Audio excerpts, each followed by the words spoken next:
soybeans, wheat, sugar beets, corn. Nebraska is one of the biggest agricultural producers in the United States. Field to field, crop to crop. Every farmer uses a different amount of water.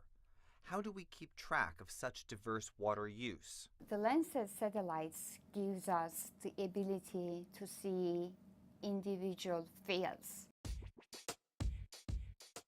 We can see what they are growing in each field and how much water is being consumed from each field. So that is a great satellite that gives us so much information about our planet.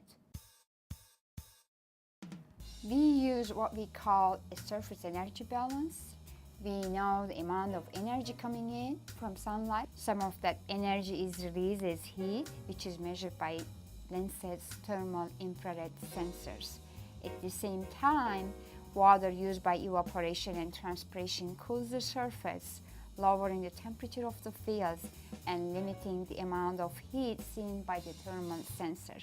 And we solve the energy balance for all these components. The energy balance then yields the ET, which is the water that was consumed.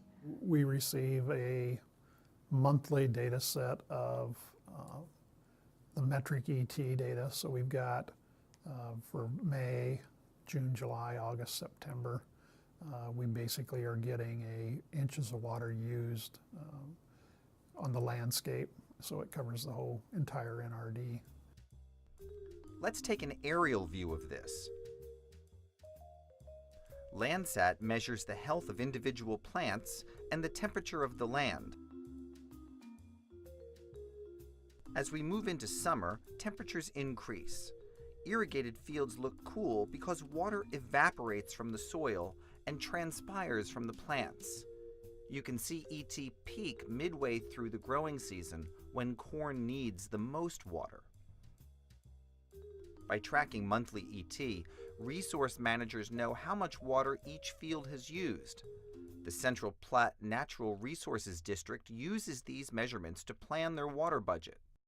We need to maintain kind of a balanced groundwater aquifer system.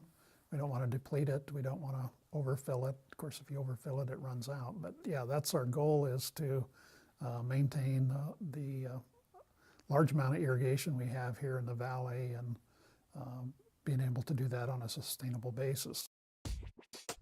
Metric, the system used for measuring ET, was developed in the early 2000s. Today, it's being used by 15 states across the United States. Water is important in this region, and having this data now really helps us to use that water wisely and make wise decisions.